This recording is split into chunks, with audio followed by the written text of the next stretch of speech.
Out of nowhere, Google just said, hey, it's March. Let's bring some AI madness.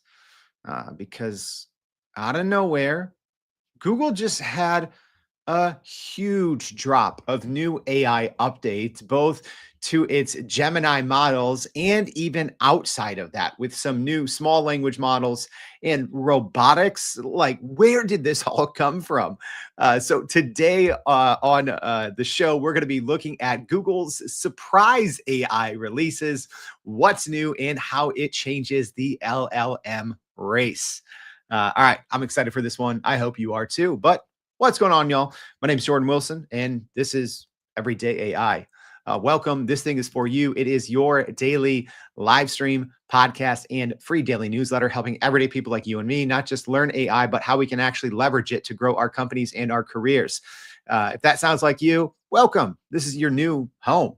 You're in the right place. The other home that you need to do is, well, our website, youreverydayai.com. Because yeah, you can learn a lot from the podcast and the live streams and the great guests that we bring on, but how you actually leverage it, that's what happens in our newsletter. So make sure you go sign up at youreverydayai.com. Also on there, you can go listen for free to now like 470 some back episodes from some of the leading experts in the world and myself on whatever you want to learn about, right? Whether it's marketing, communications, legal, ethics, it's all on our website, sorted by category.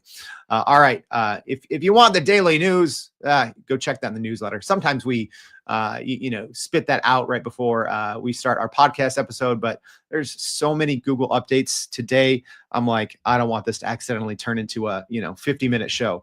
I know some of you all are walking on the treadmill while listening to this live. So I won't keep you too long. All right. Live stream audience, thank you for joining us. Love to see it. What questions do you have? I'll see if I have time to tackle them at the end. And have you tried any of these new updates? And if so, what do you think about them? Maybe if you have a good take, we'll put your take in our newsletter for today. So thanks for joining us. The YouTube crew coming strong. Yeah. So this is, if you didn't know, if you mainly just listen to the podcast, this is an unedited, unscripted, the realest thing in artificial intelligence. So we do this live. So thanks to live stream audience, Dr. Harvey Castro, Christian, and the AI physician on YouTube. Love to see it. Michael, Big Bogey Face, Sandra, Marie joining from LinkedIn with Douglas and Christopher and Denny and Brian.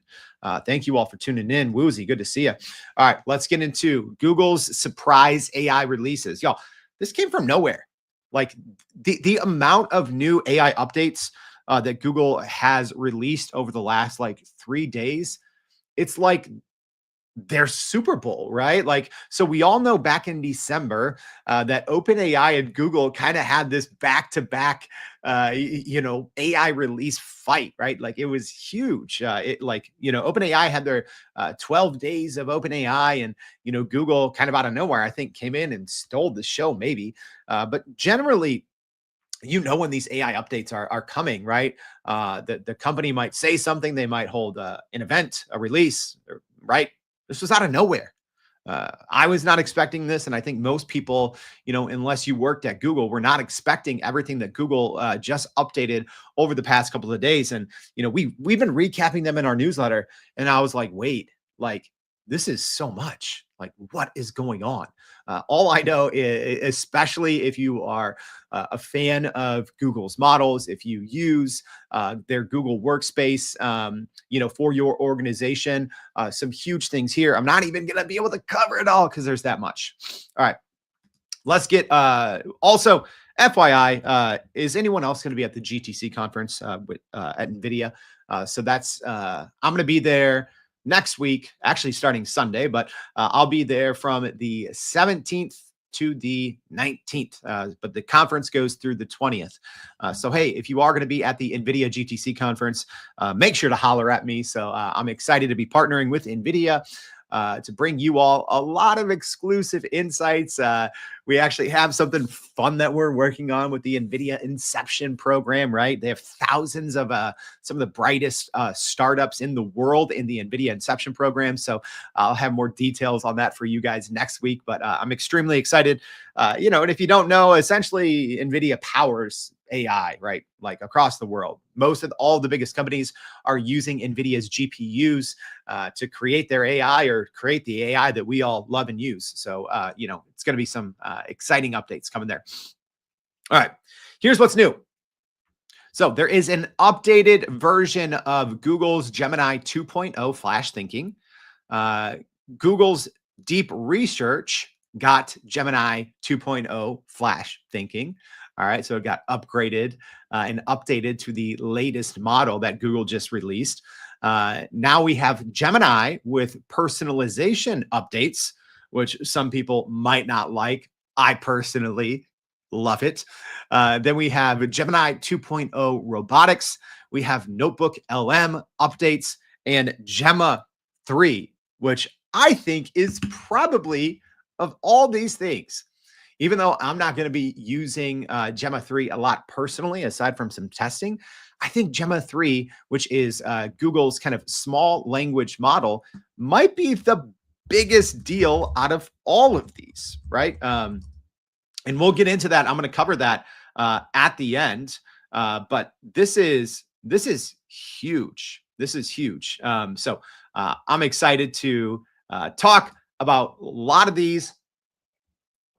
Also, because Gemma is open source as well. So a lot to cover here. All right, let's get started. And hey, yeah, live stream audience, let me know. So Big Bogey says Gemini will be the wrapper for all your Google products. Yeah, that's a good point. Douglas is saying Gemma 3 is interesting, but I'm seeing a decent amount of issues reported with users having issues of quality on Ollama solutions for local hosting. Yeah, I use Ollama as well. I did download the one of the smaller versions of Gemma because I can't do the 27B version on my computer just yet. Yeah. Now Michael is saying Google doesn't tease like OpenAI; they just deliver. Yeah. Obviously, Google in the whole LLM race, they came out straight up stumbling, right? Their transition from Bard to Gemini, their initial Gemini release snafu, right? They came out with a marketing video essentially when they released Gemini, in December of 23, I believe it was. And essentially they showed all these capabilities that weren't possible, right? So Google came had the absolute worst rollout possible.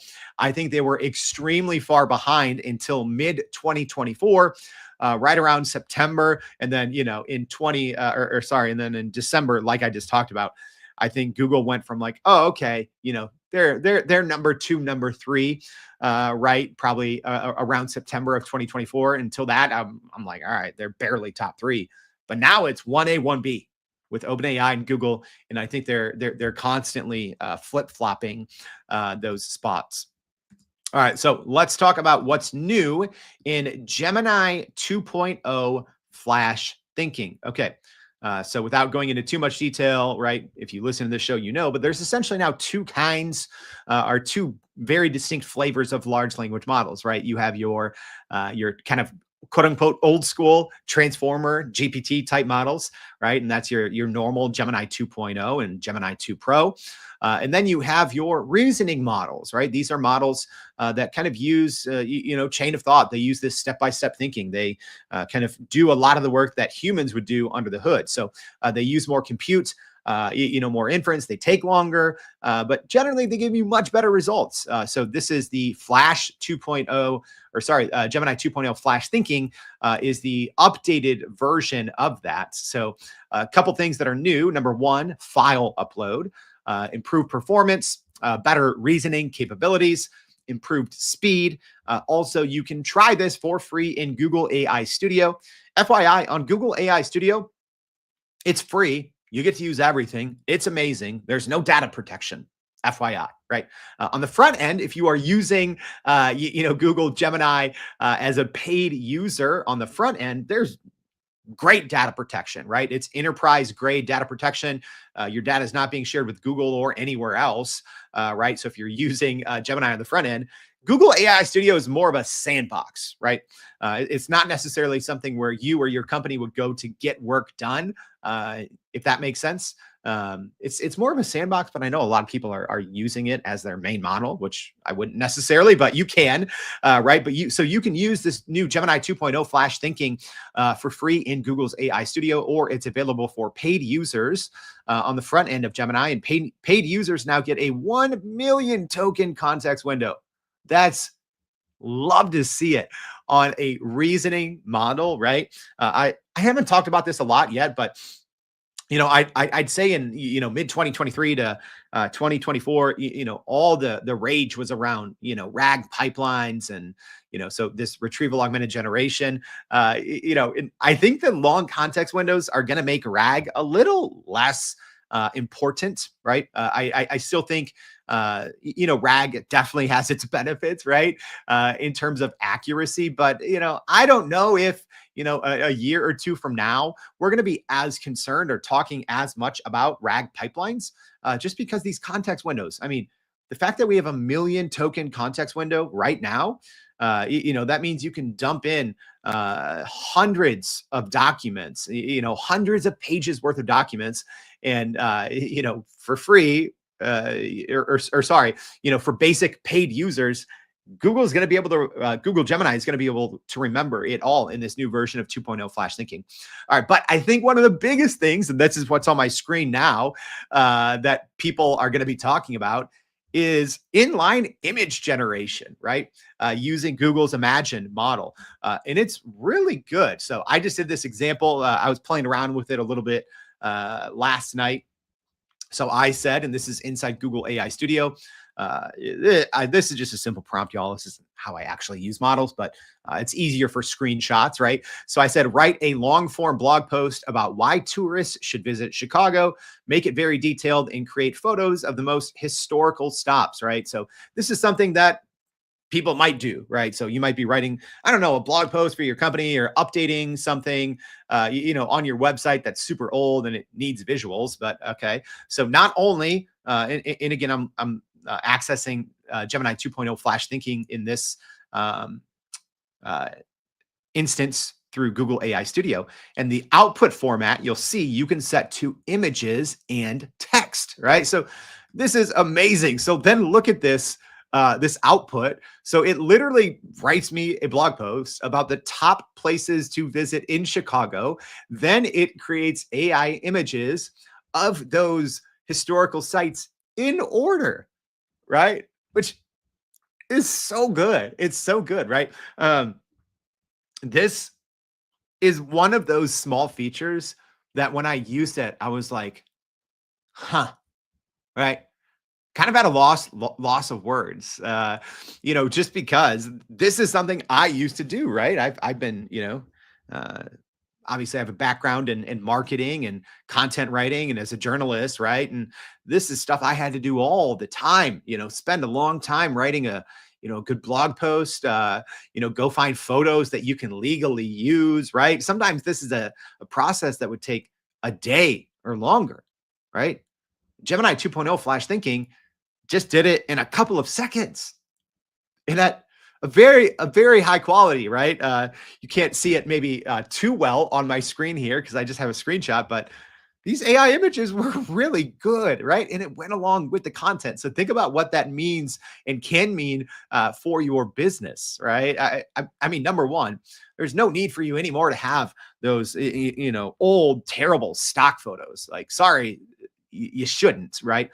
But I mean, also, you shouldn't just copy and paste anything, out of a large language model and slap it on your website. The internet is sloppy enough as it is, right? So you would probably want to do a little bit better job, take advantage of that context window, put in a bunch of information about your company or, your old blog post, maybe if you want it updated, right? So you do want to do some good human in the loop work before and during and after, and you probably want to iterate, but yet this would take a process that would literally take multiple hours, sometimes a day or more, and get it down to, maybe 10 minutes, right? And you're probably going to have something better, especially if you spend the time sharing the context and the information about your company to improve this. And that's huge. And yes, right now this is available in Google AI Studio. Yes, Google AI Studio doesn't have any data protection, but y'all, anything you put out on the internet, they all know anyways, right? So that's why I'm saying like this is great for something like company blog posts. If it's documents that you use internally that don't have sensitive or proprietary information, right? I would do it, right? Yeah, Google's going to use it for training, but if it's on the internet anyways, guess what?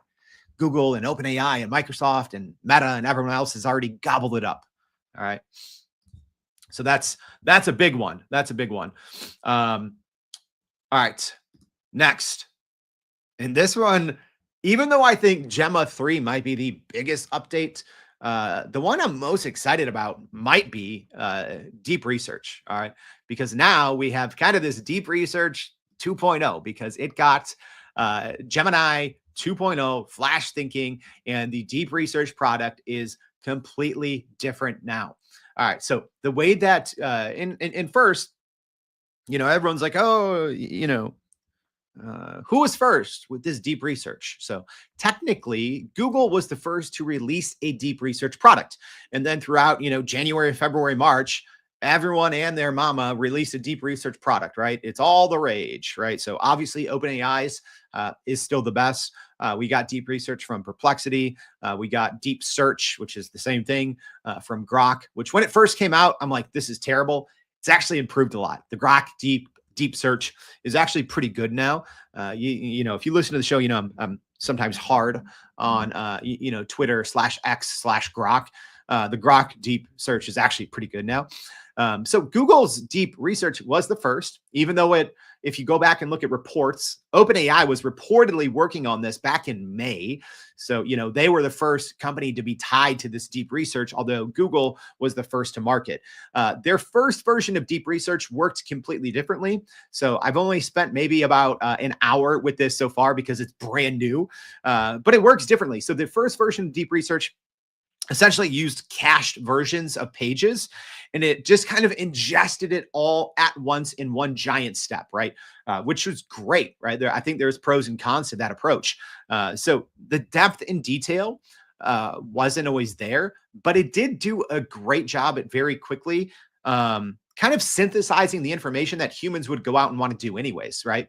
But it didn't take this kind of step-by-step thinking approach, which is what it does now, right? Which is great because this is more of what, Grok and Perplexity and OpenAI's deep research do, is they take this reasoning approach. They go step by step because what happens, right, if they're looking at some of the most authoritative sources first, right? So let's say, you ask it about, the latest updates, right? This is just an easy one. The latest updates from Google, right? If you'd ask the old version of Google's deep research, it would just look at a cache of hundreds or maybe 1,000 pages all at once, right?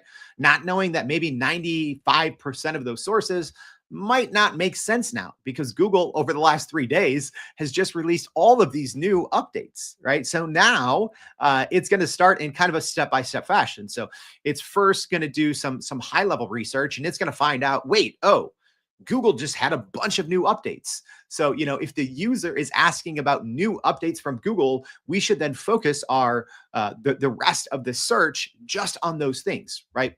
So that's extremely important in a huge update from Google, right?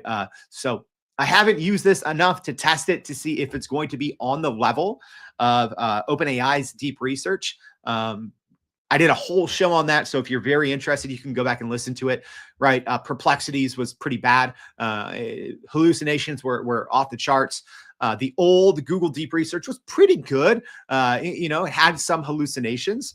Grok's, which we didn't compare at the time because it wasn't out, Grok's is actually pretty good. And then OpenAI's was just in a league of its own. So I'll have to see where the new Google Deep Research kind of 2.0 with flash thinking, where it goes. But it's great. And the thing I like as well is it's available as a kind of like normal model, if that makes sense. So, in LLMs, you have like kind of models and modes, and everyone works a little bit differently, right? So previously, you would have to choose deep research as a drop down in the menu, right? So now if you're on a paid account, on Gemini's front end. So you're using Gemini as a chatbot, right? So you can just now click, you can still do it as a model, but then there is also a mode. So there's a new icon where you would chat that says deep research, which I like, because then you can start another conversation in a different mode or a different model. And then you can click the deep research button and work within the context of that same window. So a big kind of, sounds like a small thing, but it's actually pretty big. So a couple other things. Let's just go over the bullet points. Number one is there is free access to deep research. So it's very limited, right? We'll double check in the newsletter how many queries you get, but even if you have a free account, you do get some access to deep research. Like I said, it is definitely enhanced with the new Gemini 2.0 flash thinking.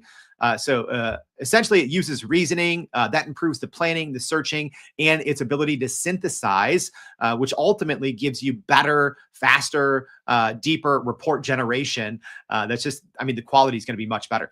The other thing, which is great, is you can see the reasoning process, right? So you can click and see where it's going. One of the biggest hacks, which I think people don't do, which some of these I talk about on the show, some of them I don't because they're my secrets, right? Maybe I'll do a show on that one day. But always do a deep research twice. Never do it once, right? Because you should go and look at its reasoning, right? So you should go and look as an example. Oh, here's what Gemini Deep Research did when I asked it about the newest Google AI, right? Oh, I can see it started by searching just deep research or just Gemini 2.0, right? So maybe you can or what you should be doing is you should be reading and learning by looking at that the reasoning process. And then I always do this. I manually do this. I take notes. I save my original query. I see what went wrong, what went right, what could be improved. I literally look at its research process and I'm like, yo, it maybe didn't start out right, or, it got a little sidetracked, halfway through, right? So much of, I think so much of the improvement or what's left to be desired from large language models isn't because the models aren't good. It's because the humans' instructions aren't clear enough, right? So that's why I always say take a second stab at anything deep research. But I think, if you're looking for immediate ROI, right, deep research products, everyone should be using them, right? And Google's new one here, I think, it was kind of in its own category because it was the first one and it worked a little bit differently. And it's like, oh, okay, it's great, but compared to everything else, not that good. But yeah, now it's instantly back on the map. All right, next. And this one's going to be a mixture for people. All right. It's going to be a mixture. You don't have to use it, but Google did just release a version of Google Gemini, so a mode. So if you're a paid user, you can click the drop down and you should see this now. The other good thing, bless up. Finally, some of these new models came to my workspace account. So you've always heard me say like, oh, I have a paid account for my, my personal Gmail address. And then I have a paid Gemini account for my work, right? So we use Google Workspace, right?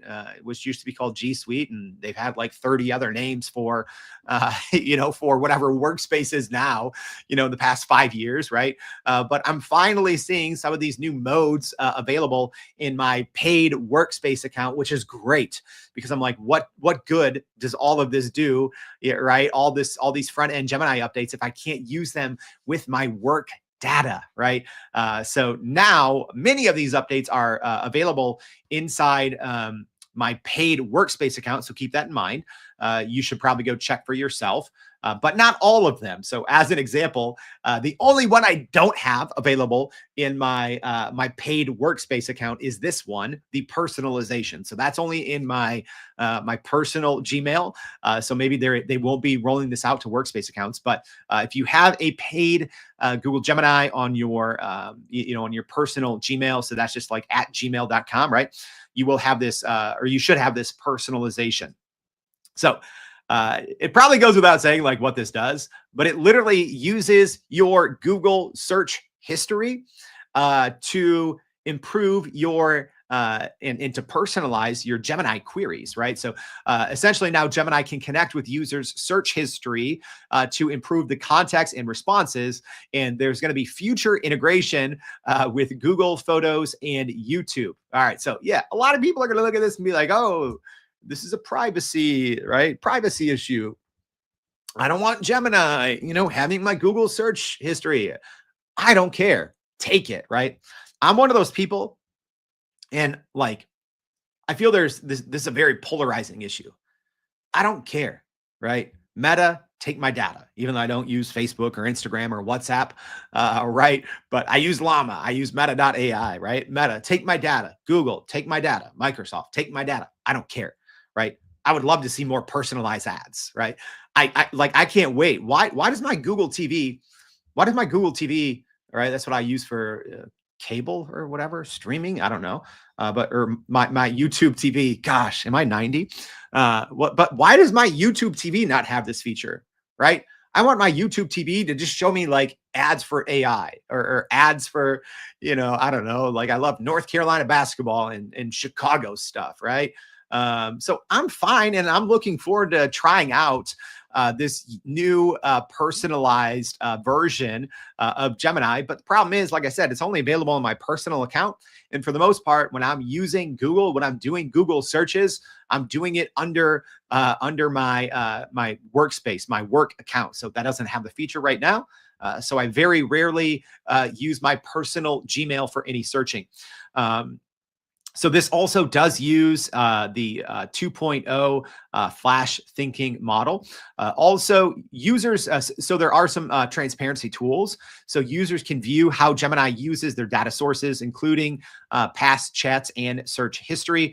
And privacy controls do allow users to disconnect, edit, or manage linked data at any time. Also, some other small things in there. Google Gems was also updated, and that's now available for free users, which is pretty cool. I've never been a big fan of Gems. I'm going to have to go in and relook. One of the biggest problems was it didn't always do a great job at accurately grabbing the data out of my workspace account. So I'm going to go in and, I'll see if, they didn't really talk a lot about the new Google Gems updates. So if you don't know, right. So you have, as an example, OpenAI has GPTs, right? Essentially, you can create a small specialized version of ChatGPT, right? Based on your own data, and you give it kind of custom instructions. That's what Google Gems is. It took Google forever, right? They announced Google Gems, and then it was like 9 months before they were actually released. So I think they kind of missed the boat on that, right? Their go-to-market kind of on that one stunk. It's improved, right? Like I said, now Google, I love what they're doing now. No shiny announcements. They just come out of nowhere. Like I said, it's March. They choose madness. They bring all these updates to us. But Gems are available for free users, which is cool. So even if you're not a paid user, you can go use Gems. And Gems are also available on workspace accounts as well. Although the data sharing, right, and being able to connect with your Gmail, your YouTube, your calendar, not always as robust or accurate in a workspace account, which I don't understand why. But on the personal account, it does a pretty good job.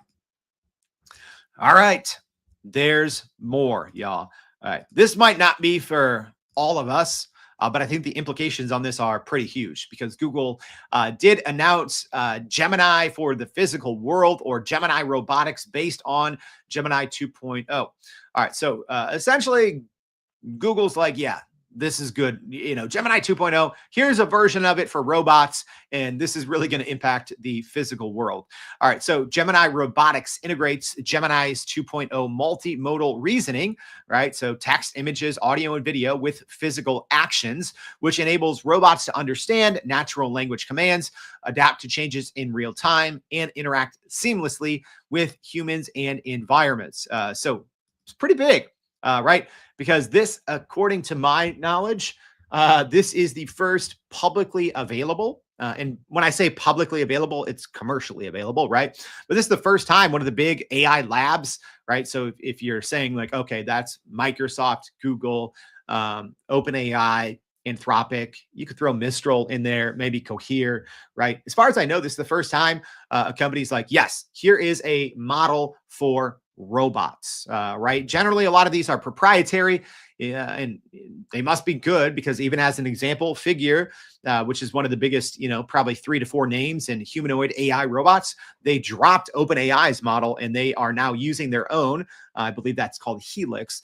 So pretty big news here from Google. So some of the features and updates. So it enhances dexterity and manipulation. So robots can now, with this new Gemini 2.0 robotics update, can now perform complex multi-step tasks required for fine motor skills like folding origami, packing lunch boxes, or handling delicate objects like coffee mugs, what's in my hand.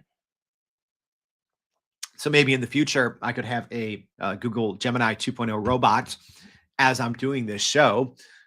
It can just pick up my coffee mug and put it in my mouth so I don't have to take a break and I can keep typing and moving my mouse, right? A couple other things. It has embodied reasoning. All right, so that's Gemini Robotics ER. So it's a new model. So Gemini Robotics ER adds advanced spatial understanding and coding capabilities, allowing robots to plan, detect, and interact with objects. Very cool there. So yeah, even though, we don't go hard in the robotics paint here on the Everyday AI show, this is going to be something that impacts all of us, right?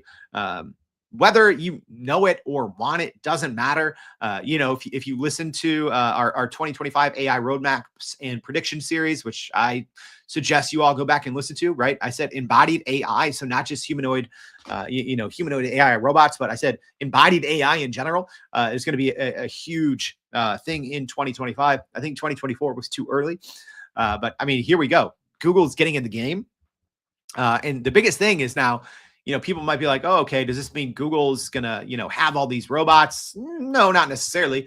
I think this is a big step from Google to compete with NVIDIA for data, right? So what I think many companies are shifting toward, right, as they try to make AI more useful, is they are shifting toward world models, right? AI is great. Large language models are great. Generative AI is great. Right. But ultimately, as companies are in a foot race or a robot foot race toward AGI, artificial general intelligence, ASI, which I don't necessarily want, but we're racing there anyways, artificial super intelligence, right? The big labs and the big AI companies now understand we need as much data as we can with AI in the real world, right? Essentially, right now, large language models are kind of confined to what we do as knowledge workers in front of a computer, right? How we think in front of a computer, how we create content, how we synthesize information, right? So one of the biggest next frontiers of AI in the real world is something like this. It's this data. Think of now all the data that Google is going to be able to have now, right? And reportedly they're working with groups like Boston Dynamics, Agility Robotics, which I think we might be bringing you all in an interview with Agility. I think I'm gonna have to check my schedule for NVIDIA GTC, right? But now Google is gonna have all of this real world data, and that even makes the AI that we use today so much more useful. Yeah, it improves creative tools, right? Like text to video, right? Like, Sora and VO2, right? Because as you get a better understanding of the actual physical world, that improves things like, AI video generation. It improves, obviously, humanoid robots, but it also just improves how applicable and useful AI and generative AI is in the real world. Because right now, large language models, for the most part, don't understand how we interact with the physical world. So actually, pretty big announcement, even if you don't care about humanoids or anything like that. All right. Aren't Tech here from YouTube just said, I want more robots. Hey, Big Bogey, I think I'm with Big Bogey here. He said, I'm not sure I want my nice, clean, expensive robot washing dirty dishes. Yeah, that's a good point. But also, what if it's converse? Like on the flip side, what if your robots, super dirty and your dishes are super clean and expensive? I don't know. All right, couple more things from Google. Yeah, I told y'all there was a lot. Another small one that Google kind of snuck in. I don't even know if there was a blog post for this necessarily. So this is just from Josh Woodward. He put out a tweet on the Twitter machine. Also, side note, the Notebook LM team, they've been crushing it. They've been putting out great updates. But hey, Notebook LM got that 2.0 love as well, which I think is really going to change how we use Notebook LM. If you listen to the show, this was Notebook LM was one of our top AI tools or features of 2024, and it wasn't even close. I'm a huge Notebook LM user. I use it every single day. It is, I think, one of the most underrated still. It is one of the most underrated, underutilized, least talked about, most useful AI tools out there. All right, so some new updates from Notebook LM. Well, the biggest one is now powered by a new model. It's now powered by Gemini 2.0 thinking. That's huge, right? Any thinking model, yes, it takes a little longer. But if you look at any benchmark, thinking models always outperform. They're always going to give you better answers with more nuance, better understanding, higher accuracy, lower hallucination level. So the fact that Notebook LM, which is grounded in your data, right? So that means it's not like, Gemini or ChatGPT or Claude, right? Where you can just go in and start asking questions. If you go in and start asking questions of Notebook LM, it's like, I don't know anything. You got to give me data, and it only works with the data that you give it, right? So if I upload a bunch of data about everyday AI and I say, hey, explain how to make pancakes, unless I've talked about that on the Everyday AI show, Notebook LM is like, I don't know. Go figure that out yourself. I don't have that, right? So it doesn't just make things up to try to be helpful, which is huge. Also, side note, I've gotten real heavy into my pancake making game, making them from scratch the past couple of months. And I'm like, why have I been making boxed pancakes for, 25-ish years, right? From scratch pancakes. Gotta love it. All right, couple other things new in Notebook LM. So now there's citations inside of your notes. Let me tell you what that means. So if you're using Notebook LM, right, you upload all your sources. That can be YouTube videos. It can be Google Docs, copy and paste, certain URLs, although that doesn't always work well because a lot of them are blocked, right? And then you can chat with Notebook LM. And then you can save what's called notes, right? But the downside, so in the chat window, everything is sourced, right? So let's say I upload 500 transcripts of Everyday AI, and I'm like, when did I talk about, Midjourney? And it's like, okay, here in episode, 320, Rory Flynn came in and gave these 5 tips for Midjourney, right? So if I save that for a note, and then I go back later and look at that note, the citations previously were not there. Okay, so now when you create new notes, it keeps those citations. So previously, you could only click, right, and go in and it will show you the source, right, which is huge. So, unfortunately, there were some downsides previously to using these notes inside Notebook LM, but now the citations carry over. That's big. And then also in audio overviews, you can customize the sources.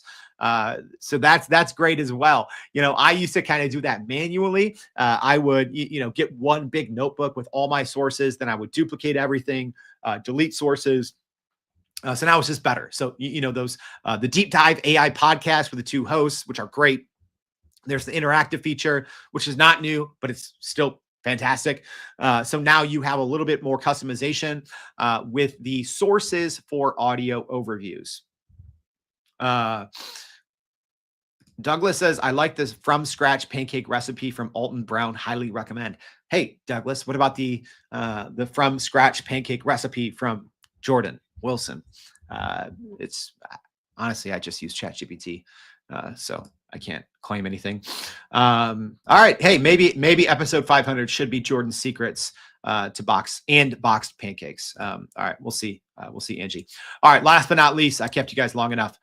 Gemma 3, which I think, even though most of us may not be using Gemma 3, right? I know a lot of us are. We have some tinkerers in the house. But Gemma is Google's small language model. It's open source, which means you can download it, you can fork it, you can fine tune, right? You can do a lot of things with open source models. But generally, because you're working with them offline, you either one, have to have an incredibly powerful computer, or two, you're working with a very small variation of this. So Gemma 3, big news. All right. So it is lightweight, high performance. So it does, I'll say it's a state of the art small language model now, designed to run directly on devices. So ranging from phones to workstations. So here's the different model sizes. So it is 1B, 4B, 12B, 27B. Those are billions of parameters. So as an example, right, and I'll just speak in generalities here. All right. So let's say you have the newest smartphone. All right. I'd say the newest smartphones could usually run about a 4B model.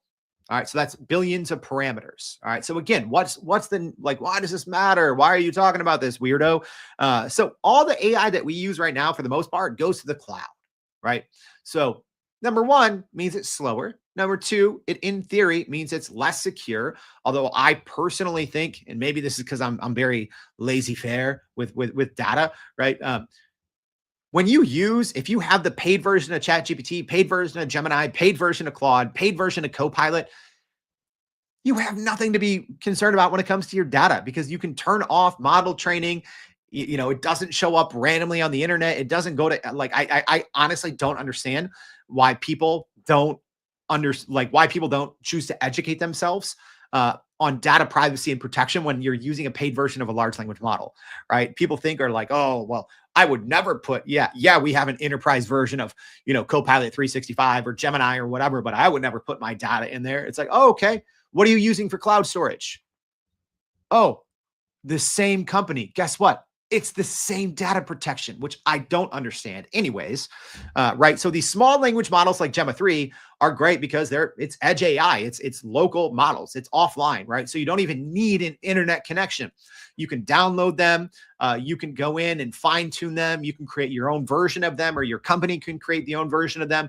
And then you can run them locally on device, which is huge. Number one, even though I know a lot of people don't care about this or think about this, it's better for the environment. That's one thing I think people are overlooking when we talk about small language model. I think people talk about speed. It's faster, it's private, it's more private, and it's more secure because you're not sending all of this information, to the cloud. But how about the environment? Can we clap for small language models, on device AI, edge AI? That is better for the environment, y'all. I know people get all like up in a tizzy, right? Like, oh, a chat GPT search is, takes 10 times more power, or consumes 10 times more electricity, or 10 times more than, a traditional Google search, which I will offer the flip point. Like, I have to do 20 Google searches to get what I get from one chat GPT query. So does it consume more power?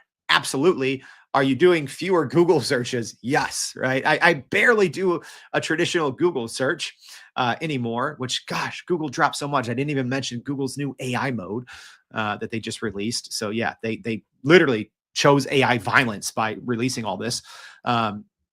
So getting back to, the small models. So hopefully you can kind of understand the difference. It's better for the environment.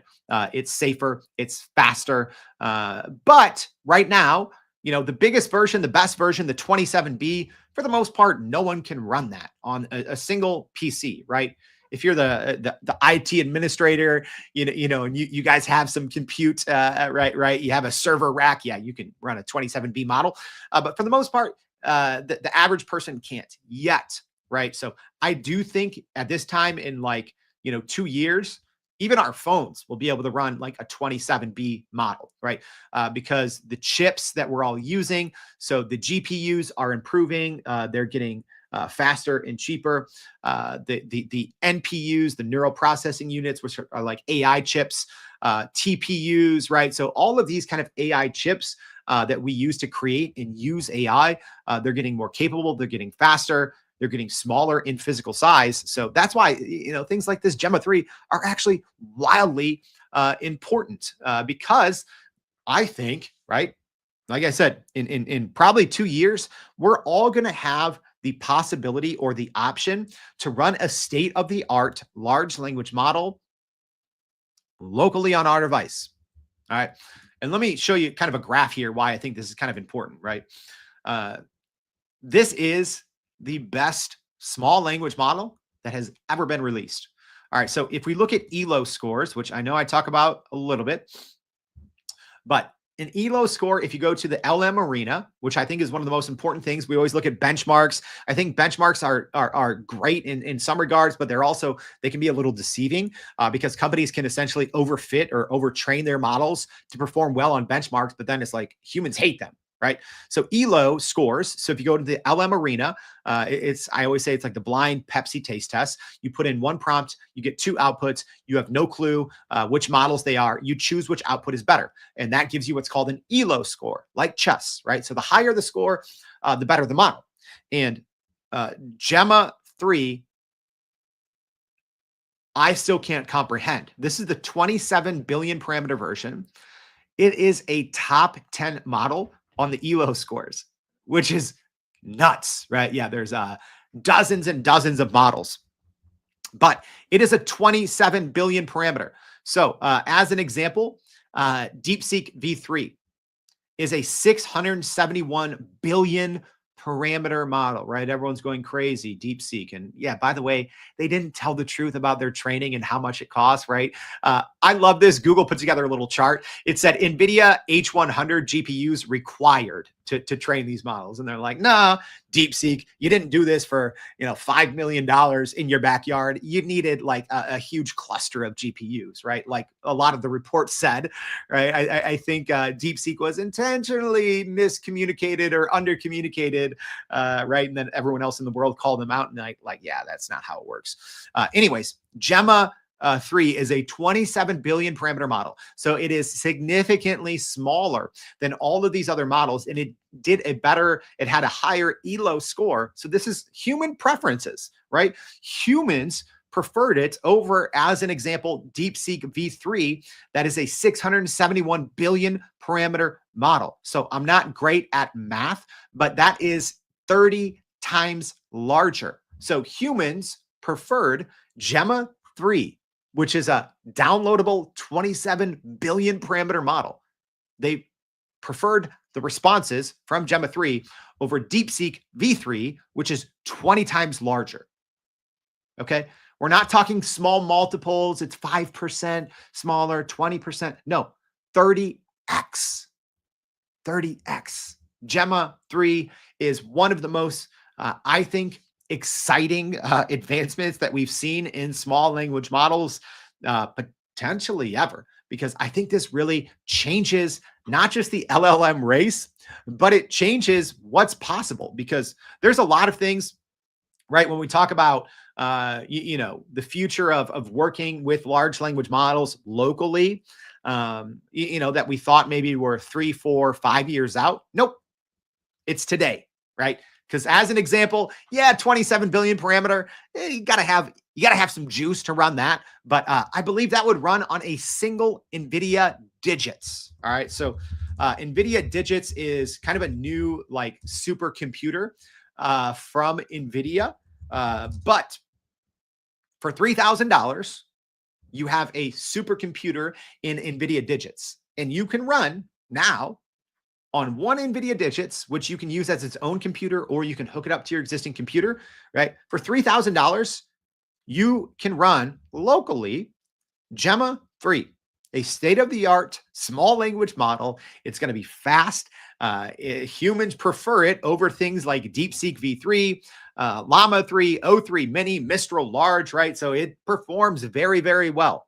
So y'all, 3 years ago, if you would have said, hey, how much is it going to cost in 2025 to run a state-of-the-art model that's one of the top 10 preferred models in the world on your own device, I would have said, couple $1 million. And I think most people would have said a couple $1 million. You can do 3,000. This changes the race completely. So although I'm not going to be using Gemma 3 every day, and I think a lot of our audience isn't going to be using it as well, right? Like I said, unless you're a developer, unless you are, someone making decisions, on the IT side, and if you're more technical, you might be using Gemma immediately. But y'all, that is completely changing. I think it's like not just changing the LLM race, like we're on a different track now, right? It's not just like, oh, we have like a new, oh, Gemma 3 is now leading the pack. They're leading the race. No, it's a new race. It's a new race. I mean, just because a model that small performing that well in human preferences completely changes how we look at AI and its usefulness and how and where and why we use it. All right, y'all. I hope this was helpful. If so, let someone know about it. All right. Yeah, Google surprised us all. I hope you were delightfully surprised with, getting a little bit of value out of today's show. If you did, if you're listening on the podcast, appreciate it. Check out the show notes, please. Maybe, hey, I always put my our email. I put my my LinkedIn. Reach out. Let me know what's your secret to pancakes, or let me know what's your favorite release from Google, or do you not want to use any of them? I love hearing from y'all. My responses are going to be a little delayed since I'm going to be at NVIDIA for a couple of days and probably be behind on some of my normal day-to-day work. So make sure you tune in next week. We're going to have special shows. I'm going to be reporting live at NVIDIA, be talking with NVIDIA leaders on what they announced at the keynote. I'm going to be talking with other partners. I think I have some interviews lined up with some startups, with some leaders at enterprise tech companies. So it's going to be an exciting week. So make sure you tune in for that. Also, make sure you go to youreverydayai.com, sign up for the free daily newsletter. If this was helpful, yes, subscribe on the podcast, leave us a rating and review. I'd appreciate that. If you're listening here live on the Twitter machine, on the LinkedIn machine, please repost this. I know, I've been told that everyday AI is your cheat code. Right. But please, that doesn't pay the bills, right? If you keep this to yourself, share this with someone, share this with your team. If you're giving a presentation, I'd love throw the podcast on your presentation. That's what I want to do. I want to keep AI education free. I want to keep it unbiased. I want to keep it accessible, right? And hopefully keep it, I don't know, a little fun, maybe a little less boring than reading a bunch of research papers. All right. Thank you all for tuning in. Hope to see you back later for more Everyday AI. Thanks, y'all.